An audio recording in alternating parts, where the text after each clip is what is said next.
welcome, my lovey. I am thrilled to be here with Amber Griffiths.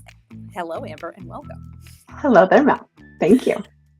Amber, tell me about yourself. I am the maker of legends. Yes, really. And I do that through the eyes usually of branding and brand strategy. So it really is about creating that life that you love, that world that you love, and creating something greater than yourself. And for those ready to step into it, absolutely reach out. Let's have a conversation about that. I'm so glad that you're here because as a successful entrepreneur, the conversation gets very interesting when you move into a realm of choices where you're Mm. taking, whether it's speaking gigs, collaboration gigs, working with clients, like whatever it is that you do in your business, when you reach a certain level, then you want it to be aligned. So tell me what that looks like for you.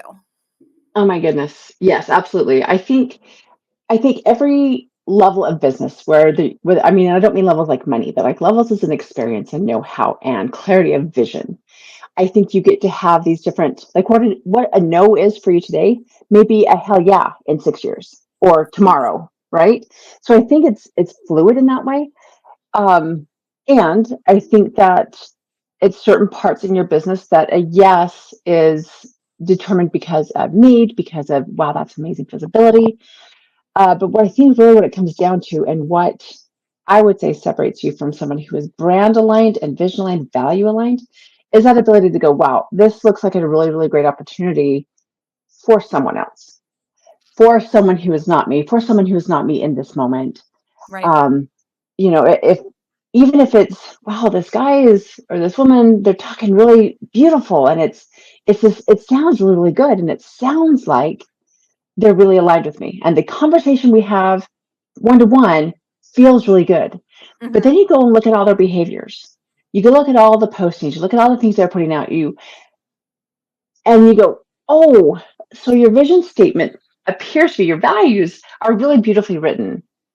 But I think you left them hanging on the wall and forgot to take them with you because it's Mhm. just the behavior is so completely out of alignment that it just becomes a no. It just becomes a wow, yeah, that's a lot of visibility. And if I put my name with your brand, it will tank. It will Mhm. dilute my message rather than strengthen it. So I think and again, there's so many different metrics you can look at. Right. Is it a personality thing? Is it value? Is it vision? Is it business? I mean, it's possible that's like, wow, this isn't going to do a whole lot. There's not a lot of visibility with our names put together, so I could still connect with you. So Right. I think you get to determine that metrics for yourself for sure. Mhm. So And I think also what's interesting is to consider what is your goal? If you stay on goal, if you stay on vision, if you understand exactly who you serve and why you're doing what you're doing, then that's just too important. You're not going to right, back down because of the paycheck or because of the exposure or, whatever it right, is that makes you want it. It's seductive. You do want those yes, things and you get to choose how you go about, elevating exactly, your voice in this enormous world of billions of people. exactly. There's I'm dear friends with a TED speaker or TEDx speaker. I apologize, and she spent years thinking, I'm a speaker. I want to be on a TEDx stage. I really, really want to be on a TEDx stage. I said, well, why do you want to be on a TEDx stage? I want to have it. I want to have that little weehaw on my speaker one sheet. I want to have, like, it's an authority piece. It's a clout thing, right? Absolutely nothing wrong with that whatsoever. If you go into it saying, my goal is extra visibility, my goal is to have that TEDx thing on my record, cha-ching, like check off you have done those things. If your goal is to enroll people into your community, I would suggest being a little bit more cautious about how you do that. If it's, I really, really want to bring people into my community and have a paid offer, and TEDx is Mhm. probably not your best stage for that. So even though it's a great stage and it's a great opportunity, if your single goal is visibility, done, go for it, do it. Right. If your single goal is to grow your community and make an impact and grow the people who are in your space, uh, make sure you add some stuff to your TEDx speech before you do that. You know what I mean? So And the TEDx speech is not the place to pitch. no, no, They don't want you it's to. They will not allow no. you. the very structure of it is different. It's like going into a Toastmasters saying, I really want to speak and I want to be able to close the deal and I want to be able to close from stage. That's not actually where you learn how to do that. That's not their goal. So if that's your goal, it's not as perfect of a match as it may appear on the surface. So I think you're absolutely right. When you I know what I want to get out of this. It's not necessarily just start with why, but really be clear about your why for this particular thing. What do I Right. actually want out of it? Will it get me there? Oh my Mhm. goodness, no, it's a sharp left turn at Albuquerque. Okay, then mayhaps we don't do that. And that's Yeah. okay. It doesn't mean anything is wrong. It's just not the right connection at this moment. And I always like to tell clients that just because someone is a good person doesn't mean they are a good match. This could be someone that you Exactly. absolutely adore, and for reasons like marketplace and who their Right. demographic is, all of these things, it just may not serve your business. Exactly. And Exactly. that's Let's go not to because lunch. yeah, Let's not connect on social. 100%, 100%. Yeah. And also what I love, love, love about these sorts of opportunities is that everything is an option.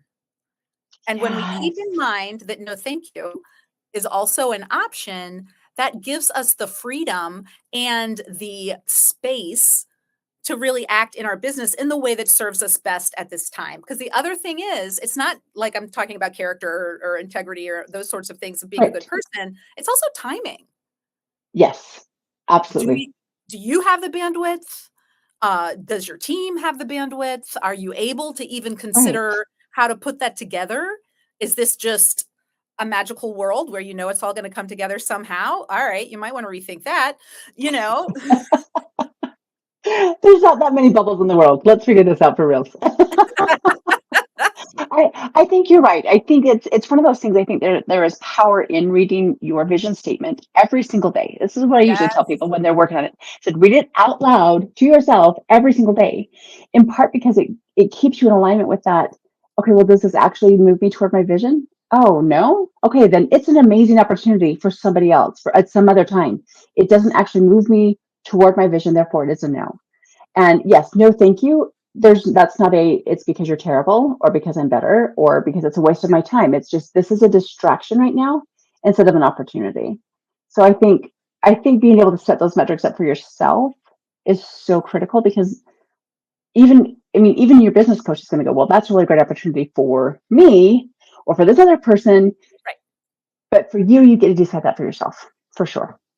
I love that. And also just having the independence and space to understand that your business is going according to where you're directing it. That's the goal, that's the plan, and you're Right. taking the steps Right. to keep that, barge trucking along. Okay, I just mixed Yeah. those. Floating along, whatever. Uh, Whatever. They're moving. yes, yes, it's all moving towards your goal, and the timing of things is something that is beyond our control. Right. However, we get to poise our offers, products, influence, speaking, all in a way that is inviting and makes it clear what we do and how we as a business serve our clients. Absolutely. Absolutely. I think one of the things that I think a coach told me this years ago, and it was one of those considerations it's kind of like when you start your business, does it make money? Awesome. I'm in. Does it, and then at this point, I'm like, does it bring me joy? Otherwise, I'm not playing. But one of the things that she mentioned was, what are those other things that you have to miss out on because you are taking advantage of this opportunity? Yes. Even if you settle a little bit, even if you compromise a little bit, or even if it seems mostly exactly what you were looking for. Okay, well then what if I do this thing? Where Mhm. am I getting that bandwidth? Where am I getting the team? Where am I getting the money, the time, all those things? What is missing out? What do I have to pause so that I Right. can jump on this and go running? So I think that I know that I have used that metrics several times and thought, wow, that sounds like such an amazing speech. I could totally go take that stage. What a great trip. Oh, I had these five other things lined up. Yep. Honestly, total distraction right now. I Yes. it's not and then it's values and priorities. This is really, really amazing. I no thank you. I have I something love else that. scheduled. Yeah. Yeah. Yeah. No, thank you. I will, let's revisit in a year. And that's not me putting you off, in I'll only think about it. It just feels like such a distraction right now that Exactly. I can't do it whole right now. So I yeah, get that 100%, and I love yeah. it. Thank you so much. Cheers, my lovey. We'll be back later.